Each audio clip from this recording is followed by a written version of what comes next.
Dames et messieurs, bonsoir. Je suis Claudio Lamagie et merci de nous rejoindre sur la toute première capsule de l'émission Éduc Info. Éduc Info, c'est une émission qui se donne pour objectif d'éduquer, de recevoir, de traiter de tous les sujets d'actualité qui puissent éduquer la population. Vous allez en tirer profit. Et ce soir, dans ce tout premier numéro, je reçois pour vous une grande dame de la place, directrice d'un lycée de cette ville, de la ville de Parakou. Je vous laisse découvrir avec qui nous sommes ce soir sur ce tout premier numéro. Bonsoir madame. Bonsoir. On vous appelle comment? Alors et moi, quel est votre titre? c'est madame Adidjatou Adamou Moro. Je suis la directrice du lycée technique agricole KDK à Parakou. Je rappelle que le lycée technique agricole, c'est le premier et le seul lycée technique agricole au Bénin, le seul lycée technique privé. Privé au Bénin, Voilà. ok. Enchanté de faire votre connaissance. Bienvenue sur ce plateau. Notre thème ce soir, c'est exactement dans votre domaine, c'est les formations professionnelles, techniques, l'entrepreneuriat, tout ça là est regroupé. Ma première question, c'est quelle serait votre réaction si aujourd'hui votre enfant décide d'abandonner les études pour se lancer dans un entrepreneuriat ou dans une formation professionnelle? Alors, cette question est vraiment intéressante parce que on le dit souvent, les enfants sont faits pour aller à l'école. Alors, si moi, mon enfant me décrit sa vocation d'entreprendre ou de suivre une formation technique ou professionnelle, je l'encouragerai, je l'accompagnerai à suivre sa voie. Parce qu'aujourd'hui, la formation technique et professionnelle, l'entrepreneuriat constitue les voies de l'avenir. La formation professionnelle et technique aujourd'hui est le chemin à suivre selon vous pour garantir un avenir meilleur. Tout à fait. Quels sont les avantages de l'entrepreneuriat et la formation technique et professionnelle? Alors, avant, nos enfants étaient plus concentrés, je dirais nous, nos générations, les générations d'avant nous, étaient plus concentrées sur les formations générales. On faisait les filières de formation générale qui, au fil du temps, ont montré leurs limites. Vous n'êtes pas sans savoir qu'aujourd'hui, nous sommes confrontés à une situation de chômage criard. Des générations qui ont fait les collèges généraux, qui ont suivi des formations générales dans les universités, qui ont des diplômes, qui ont fait des formations de longues études et qui aujourd'hui se retrouvent au chômage parce que, je dirais, le marché de l'emploi se trouve en quelque sorte saturé et ils se trouvent limités dans leurs possibilités d'insertion professionnelle. Actuellement, l'avantage, les formations techniques et professionnelles ont beaucoup d'avantages. L'entrepreneuriat constitue maintenant la voie à suivre. Et il faut que nous orientons nos enfants vers l'entrepreneuriat et les formations professionnelles et techniques. Vous m'avez demandé quels sont les avantages. Actuellement, dans les formations techniques et professionnelles, l'enfant apprend de façon technique et spécifique un métier. Il exerce le métier et il devient professionnel de ce métier. Pour la plupart du temps, c'est des enfants qui arrivent, je dirais des jeunes, parce que après la formation, il faut quand même dire, c'est des jeunes qui arrivent à entreprendre, à s'insérer professionnellement, à s'auto-employer. Vous voyez, c'est une jeunesse qui n'attend plus les concours, les recrutements d'État, qui n'attend plus que ce soit dans le secteur public qui soit reversé. C'est des jeunes qui aujourd'hui ont la capacité de s'auto-employer et de s'affirmer professionnellement et financièrement dans la société. Donc, voilà les avantages d'entreprendre et de suivre les formations techniques et professionnelles dans notre contexte africain et béninois actuel. Vous venez de nous donner les avantages donc de suivre une formation professionnelle beaucoup plus axée sur un métier ou avec probablement plus de débouchés que d'aller dans un enseignement long et très vague, on va dire. N'y a-t-il que des avantages dans la formation professionnelle, dans l'entrepreneuriat, les formations professionnelles techniques? Bon, oui, vous me posez une question pertinente là. Effectivement, nous avons énuméré les avantages des formations techniques et professionnelles, les avantages de l'entrepreneuriat, et ce qui est sûr, tout le monde ne peut pas s'orienter vers ces formations. Oui. Et le pays n'a pas besoin aussi que d'entrepreneurs. Oui. Les entrepreneurs ont besoin de médecins, les entrepreneurs ont besoin d'avocats, oui. On a besoin de têtes pensantes toujours, des professeurs d'université, oui. Voilà, on en a besoin. Mais là où le piège se situe dans notre contexte africain, oui. C'est que nous n'avons pas encore évalué la portée de faire ces formations des têtes pensantes. Une seule tête pensante, je prends un exemple, un professeur d'université peut couvrir des milliers d'étudiants. Est-ce que vous voyez un peu? Alors que dans les milliers d'étudiants, il y a forcément des entrepreneurs, il y a des mécaniciens qui vont sortir, il y a des hôteliers, il y a toutes ces personnes qui seront là. Un avocat peut avoir 10 000 clients, un médecin peut soigner 10 000 personnes. Donc, ce que je veux faire ressortir, c'est que le besoin en tête pensante, le besoin comment on appelle, en avocat, en médecin, n'est pas aussi important que le besoin en ouvrier, le besoin en entrepreneur. Vous voyez un peu ce que je veux dire? Donc, si dans un pourcentage si on prend 100 jeunes et que dans les 100, on arrive à avoir 10% qui s'orientent vers les têtes pensantes, je vois que ça va largement couvrir le reste, vu que notre État, nos gouvernements africains ne sont pas dans la perspective d'avoir des têtes pensantes. Notre pays a besoin beaucoup plus d'entrepreneurs, d'ouvriers, en tout cas de techniciens précis pour le développement de nos pays. Ce qui est clair, que ce n'est pas seulement des entrepreneurs dont on a besoin, mais on a beaucoup plus besoin de ces entrepreneurs, mais aussi des têtes pensantes, des personnes qui s'orientent dans d'autres domaines, qui quand même ne sont pas des moindres, ne sont pas à négliger non plus. Mais vous conseillez qu'il y ait beaucoup plus d'entrepreneurs que de têtes pensantes. Ce qui est sûr, nous continuons dans cette émission et nous allons découvrir beaucoup plus de choses. Est-ce que, selon vous, nos États africains sont conscients de l'importance de l'entrepreneuriat, des formations techniques et professionnelles pour la jeunesse africaine? Alors oui, auparavant, on pourrait en arriver à penser qu'il y avait cette insouciance, je dirais, je ne peux pas parler d'inconscience, parce qu'ils le savent, il y avait cette insouciance et cette négligence. Mais il faut reconnaître que depuis quelques années, la donne est en train de changer. Les gouvernements africains et béninois, le gouvernement béninois s'implique dans ce domaine. En tout cas, selon ce que nous voyons, nous en avons pour preuve la création des lycées techniques, des centres la facilitation des créations de centres de formation professionnelle et technique un peu partout dans le Bénin. Je crois que la conscience revient à la maison et les orientations même se font, je pense, du haut. Les enfants sont beaucoup plus orientés vers les formations professionnelles, techniques, vers l'entrepreneuriat à travers les formations que l'État donne, l'accompagnement que l'État fait par des projets qui viennent pour ces formations. Je crois que la conscience revient à la maison et l'implication aussi, même si on n'est pas encore au niveau qu'on souhaite être.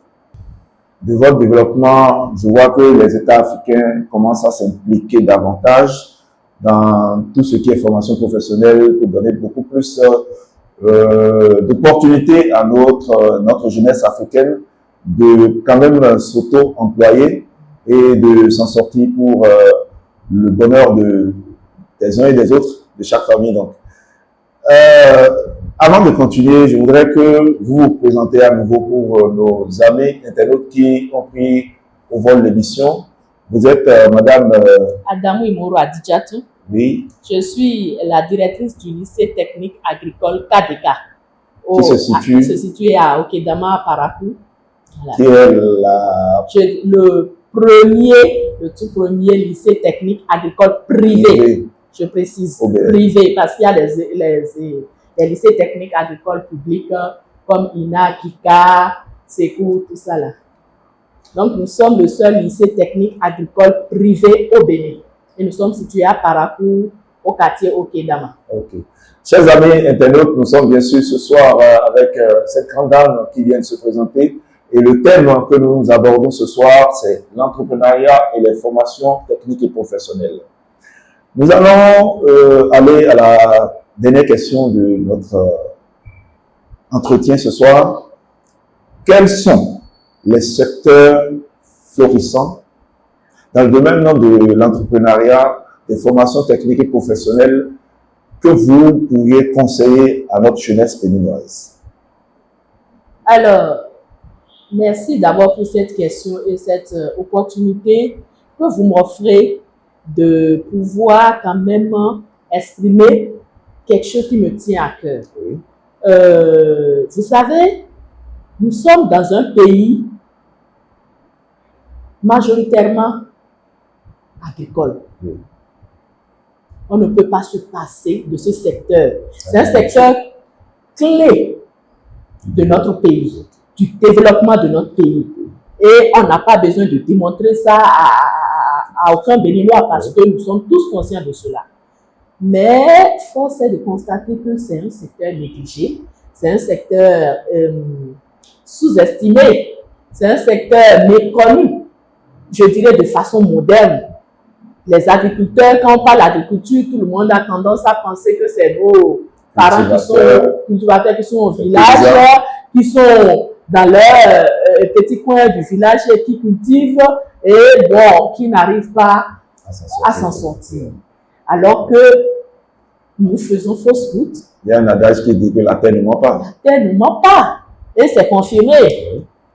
La terre ne ment pas. L'autre fois, il y a une autorité dont je tais le nom qui disait au cours d'une interview qu'il a dit la terre ne ment pas et les grands entrepreneurs se trouvent dans le secteur agricole. C'est un secteur florissant, c'est un secteur où l'innovation est large. C'est un secteur où la sécurité est plus accentuée. Donc, c'est un secteur dans lequel il est conseillé d'orienter nos enfants. Quand on parle d'agriculture, on ne sait pas seulement aller au champ pour faire le maïs, pour faire le sorgho, pour faire le mil. Bien sûr, c'est des denrées importantes, c'est des vivres, des produits vivriers très importants. Oui. Quand on parle d'agriculture, il faut voir l'agriculture au sens large. Il faut voir l'élevage à côté, l'aquaculture. Dans l'élevage, les gens pensent qu'il faut seulement faire l'élevage des ovins, l'élevage des bovins. Ils ne savent pas qu'actuellement, il y a des secteurs d'élevage très importants, comme le lactoderie, comme l'asticoterie. L'asticoterie, c'est des innovations. L'asticoterie, est-ce que vous pouvez détailler légèrement? Alors, les asticots, vous savez, c'est des larves de la mouche soldat noire. Okay. Et l'asticot, c'est l'asticot séché ou façon de oufesse constitue une alimentation très riche pour l'espèce animale. Okay. Si vous faites l'élevage, par exemple, des poulets, et que vous voulez avoir une bonne production animale, donnez à manger à vos poussins des asticots. C'est des produits naturels très riches en protéines. Vous allez voir l'évolution à la longue. Et votre production végétale animale ne sera pas comparable aux autres productions. Et l'asticot est devenu actuellement, comment on appelle, une source de richesse parce que les pays voisins, le Nigeria, le Sénégal, tous, ils sont aux aguets. Si vous faites de la production de l'asticoterie, vous faites de la production de l'asticot, vous allez pouvoir exporter et en tirer un bénéfice énorme. Et c'est quelque chose qui n'est pas extraordinaire. La formation est déjà disponible chez nous au Bénin. Pourquoi ne pas se spécialiser dans ce secteur encore vierge et prometteur? Vous voyez un peu. Donc, il y a pas mal. Il y a l'élevage des escargots. Il y a, comment on appelle, champions, comme la production des champignons. Il y a beaucoup de secteurs clés encore vierges qu'on n'exploite pas et dont les conditions sont accessibles. Les conditions climatiques, nous avons la possibilité d'apprendre toutes ces formations, d'apprendre ces formes d'élevage et d'en tirer profit. Vous avez abordé beaucoup plus le domaine agricole. Est-ce que c'est seulement le secteur agricole qui... bon, non, je peux comprendre que vous soyez allé dans ce sens parce que vous êtes dans une... votre lycée dans ce secteur. Voilà. Effectivement. Okay. Selon vous, est-ce qu'il n'y a pas d'autres secteurs dans lesquels... Si. Il y a beaucoup de secteurs de formation professionnelle comme l'hôtellerie. Oui. Voilà, tous les jours on doit manger. Et quand on investit dans l'hôtellerie, bon, et qu'on suit bien, hôtellerie, restauration. Hôtellerie, restauration, l'électricité, bâtiments industriels, photovoltaïques, la soudure, la mécanique, toutes ces formations professionnelles qui garantissent une insertion professionnelle rapide et un auto-emploi rapide pour la jeunesse. Merci, madame. Je crois que nous allons petit à petit vers la fin de cet entretien. Je ne sais pas si vous avez un mot de fin qui pourrait aller dans le sens de l'encouragement de la jeunesse béninoise et pourquoi pas africaine à s'intéresser beaucoup plus à ce domaine, à ces domaines que vous avez cités, pour se garantir eux-mêmes un avenir vraiment prometteur. Alors, mon mot de fin à l'endroit de la jeunesse, c'est une phrase que j'aime souvent dire: l'avenir, c'est aujourd'hui. Et on se nourrit de ce qu'on sait faire. Ce n'est pas le travail, toujours le travail intellectuel, qui permet de s'en sortir dans la vie. Apprenez un métier. Si vous excellez dans la jeune, dans l'enfance, dans la vente, entreprenez. Commencez un petit commerce. Si vous êtes plus penché sur les petits élevages à la maison, perfectionnez-vous dans votre domaine et trouvez votre voie. L'heure n'est plus à l'attente du gouvernement pour les concours, pour les sessions dans le secteur public. L'avenir se joue maintenant et prenez à main votre avenir. Je vous remercie. Merci, madame. Avant de vous laisser partir, tout à l'heure, je vous laisserai, parce que nous sommes dans l'entrepreneuriat, nous parlons d'entrepreneuriat, de formation professionnelle. Vous avez parlé tout à l'heure de l'hôtellerie et restauration. Il y a un restaurant de la place, un restaurant en ligne d'une grande dame qui nous soutient dans notre aventure, dans cette émission, qui vous offre un bon de restauration que nous allons vous remettre tout à l'heure hors studio. Merci. Donc, au restaurant Les Délices de Isifat, qui nous soutient dans cette émission, dans ce tout premier numéro de Éduc Info. Nous sommes bien sûr ici à CAMS 96 et c'était le tout premier numéro de notre aventure, la toute première capsule de l'émission Éduc Info qui avait pour thème ce soir l'entrepreneuriat, les formations techniques et professionnelles. Merci et à la prochaine.